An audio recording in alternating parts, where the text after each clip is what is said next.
My fingertips burned cold against the marble countertop as my husband's words crashed through the kitchen. "Well, wifey, from now on, you'll eat from your own groceries. I'm sick of you taking my money." The grocery receipt he'd slammed down seemed to pulse between us, the circled total in red marker like a wound on the white paper. The wooden spoon I'd been using to stir his favorite stew slipped from my grip, clattering against the pot with a sound that echoed through my suddenly hollow chest. For 7 years I'd managed our household budget, stretching every dollar while he splurged on golf clubs and electronics.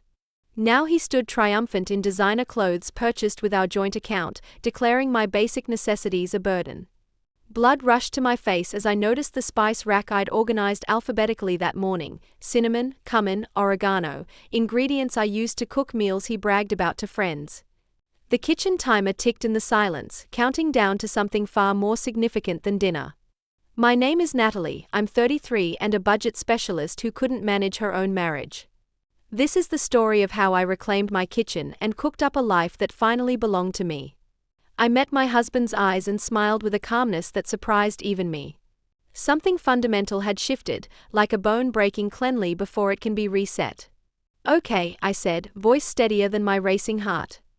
The single word hung between us as his expression flickered between triumph and confusion. He'd expected tears, pleading, the usual pattern where I absorbed his financial cruelty and apologized for necessities. "Fine," he declared, mistaking my quiet for surrender. "Consider it fair." What he didn't see was the small list I'd taped beneath the spice rack 2 nights earlier, after another month of his emergencies draining our account. In neat, precise letters it read: groceries, his name off account, emergency fund, kitchen rules. I tore the list in half and slid each piece into separate drawers with the methodical care of someone dismantling a bomb. Looking back, I should have recognized the pattern years earlier. My husband had perfected financial control disguised as partnership. When we first married, combining accounts seemed practical. But gradually, every purchase became scrutinized, my shampoo overpriced, my occasional lunch out wasteful. Meanwhile, he'd come home with expensive watches and golf equipment, calling them investments in our future. The more I earned at my finance job, the more he spent, ensuring I remained dependent. He'd grown particularly skilled at performing generosity for others while privately resenting basic necessities. His family adored him for his apparent selflessness, hosting dinners, buying extravagant gifts, never seeing how he'd berate me afterward about the cost of ingredients for the meals they'd enjoyed.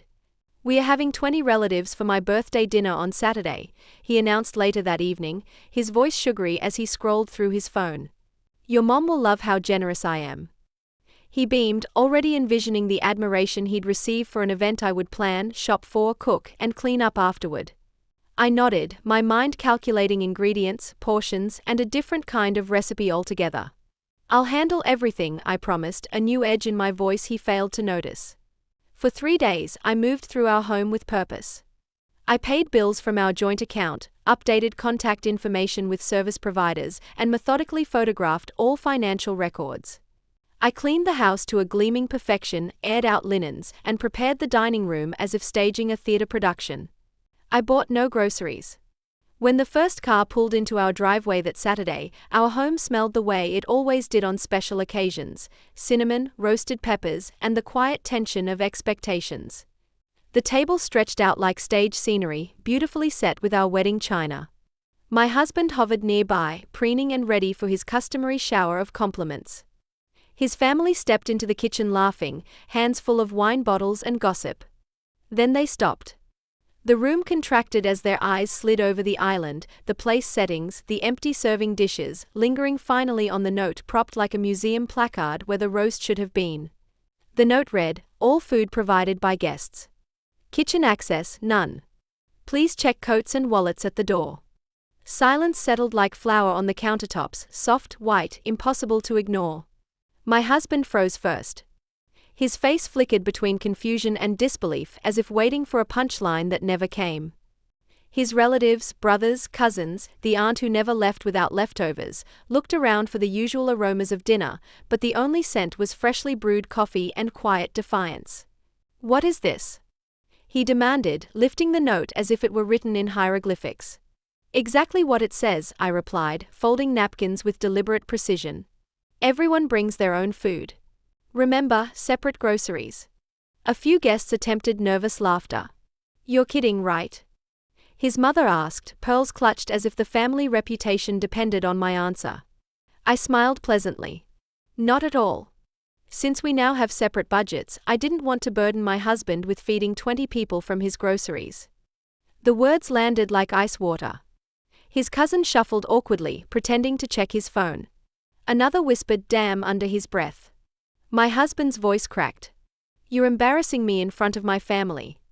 I met his eyes directly. You embarrassed me the moment you called me a burden in my own kitchen. He sputtered, hands gripping the counter as if he could control the situation by holding tighter. You can't just. I can, I said softly. And I did. I gestured toward the empty table. Feel free to stay. I made coffee, that's from my groceries. For a moment, no one moved.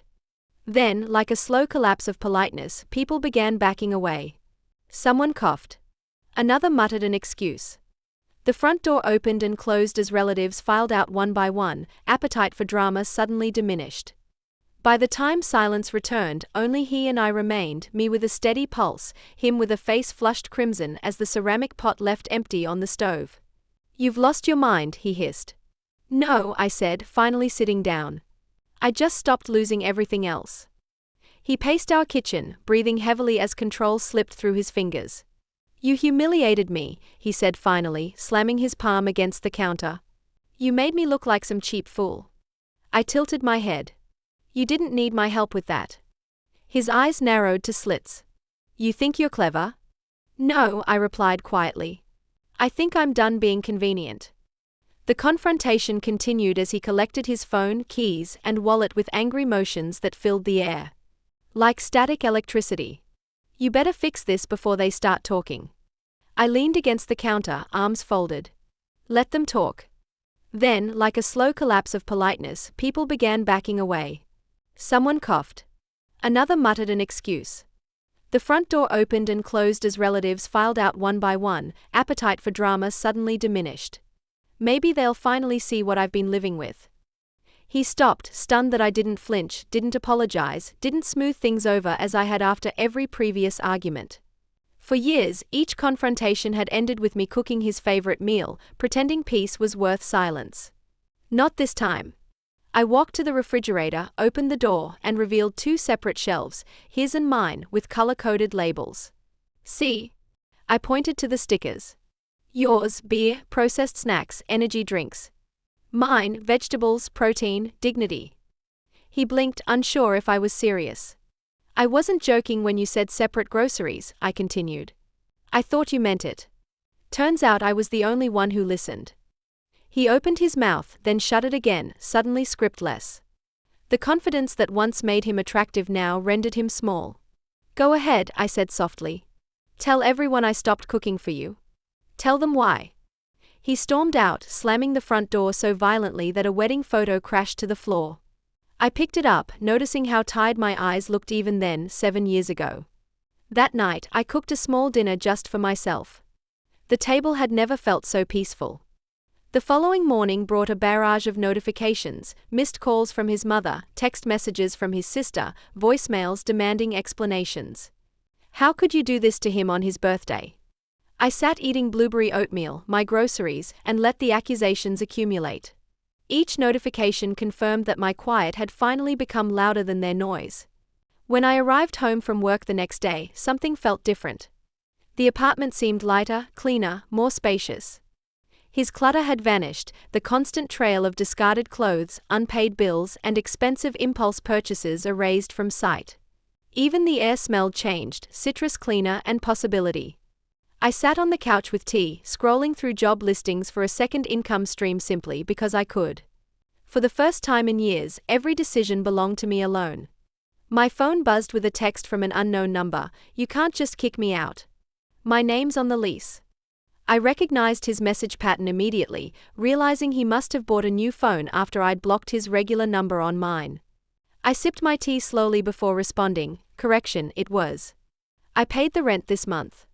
The landlord already updated the agreement. I'd visited the office during my lunch break the day before, explaining our situation. The sympathetic property manager had agreed to process an emergency tenant change form given the circumstances, requiring only my financial verification and a small administrative fee. 3 dots blinked for several seconds, then disappeared. Silence. A sharp knock came at 8 that evening. I waited until it repeated before opening the door halfway. He stood there, eyes glassy, clutching a grocery bag like a peace offering. Inside were beer cans and instant noodles. "I came to talk," he said, softening his tone. "You've made your point." "I didn't make a point," I replied, keeping the door steady between us. "I made a choice." He sighed dramatically. "You really think you can do this on your own?" "I already am." His laugh turned small and mean. "Let's see how long before you come crawling back." I smiled. "If that happens, I'll bring my own groceries." He stared, finally comprehending that this conversation wouldn't end in surrender. He dropped the bag at his feet and left without another word. The next morning, I stopped at a cafe before work and ordered breakfast for one: avocado toast, fresh coffee, freedom. The barista smiled. "You celebrating something?" "Yeah," I nodded. My appetite came back. This time, I wasn't feeding anyone's ego but my own. Weeks passed and silence became comfortable. I hadn't realized how much energy it took living with someone who filled every quiet moment with criticism. Now mornings began with podcasts instead of a recitation of my supposed flaws. At work, my colleague Olivia noticed during lunch, "You look different. Like you actually slept." I laughed. I did. For the first time in years, I focused completely on my projects, finished ahead of schedule, and started baking again, something I'd abandoned because he'd mocked it as wasting ingredients. My apartment filled with the scents of vanilla and cinnamon, peace rising like warm bread. Then one afternoon, a thick envelope arrived, his familiar handwriting on the front. I let it sit on my counter for hours before curiosity prevailed. Inside was a single note: "We were good once. Let's fix it. I miss us." No apology.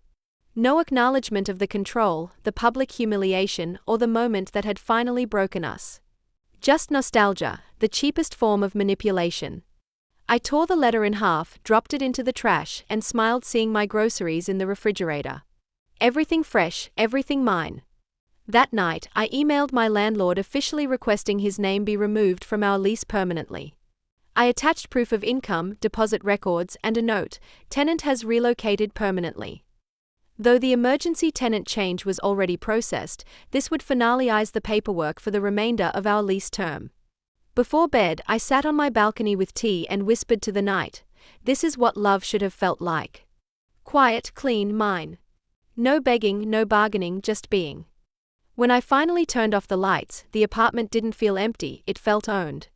A month later, I found a letter taped to my door, not from him but from his mother. Her words bled guilt between every line: "He's struggling, Natalie. He says you've turned everyone against him. You were always the smart one. Can't you help?"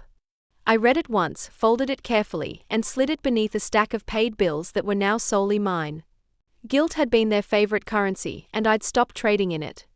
That evening, Olivia came over with wine. We cooked pasta, opened all the windows, and laughed until my neighbors peered in curiously from the fire escape. Halfway through dinner, she leaned across the table. "So," she grinned, "you really done with him?" I smiled, twirling my fork through homemade sauce. "You know how people say they hit rock bottom? I found mine and built a kitchen on top of it." She raised her glass, to separate groceries. We clinked glasses, sealing a pact with myself. The next morning brought an email from a publishing platform where I'd submitted an article anonymously: "Congratulations. Your piece, The Grocery Line Divorce, has been accepted for publication." I reread the title and laughed. Our ridiculous fight had transformed into something useful, healing disguised as humor. The article went live that weekend and spread rapidly. Comments poured in from women who'd lived the same pattern in different kitchens. "You wrote my marriage," one said. "I'm buying my own groceries tomorrow," wrote another. Reading their words, I realized revenge had quietly evolved into something softer yet stronger: empowerment. I didn't need to ruin him, I just needed to rebuild myself loudly enough for others to find their exits too. The article's impact exceeded all expectations. Overnight, it spread across forums and blogs, even featuring in a morning talk show segment called "Women Reclaiming Their Kitchens." My inbox flooded with messages from strangers, some thankful, others asking how to start over after years of being financially and emotionally erased. Then came one from him. No greeting, no apology, just a sentence. "I didn't know you'd turn our private life into a public joke." I read it twice before responding. It's not a joke. It's a blueprint. Then hit send. Weeks later, I stood in my newly painted kitchen, the same space where everything had begun. The walls were now sage green instead of beige. I'd replaced the dining table, the old one carried too many ghosts, and stocked shelves with ingredients he'd ridiculed as pretentious: specialty teas, imported spices, organic flour for baking. My first royalty payment arrived that afternoon. Small but significant. I transferred half to savings and half to a new fund I'd created online, the Shared Shelf Project, microgrants for women leaving financially controlling households. It felt poetically perfect, turning a fight over groceries into fuel for freedom. That evening, Olivia stopped by with flowers and excitement. "You're in the news again," she announced, holding up her phone. The headline read, "From domestic disrespect to digital empowerment, one woman's viral story." I laughed. Guest-free suppers feed more than just one person. After she left, I poured a glass of wine and set it beside my simple pasta dinner. No audience, no performance, no compromise. Looking around my quiet, sunlit kitchen, I realized that for years I'd thought strength meant endurance. Now I knew it meant endings. I took a final sip, smiled at the life I'd cooked from scratch, and whispered to myself, "Bon appetit." The divorce papers I'd filed 3 weeks earlier sat in a folder nearby, waiting to be served, the final ingredient in my recipe for freedom.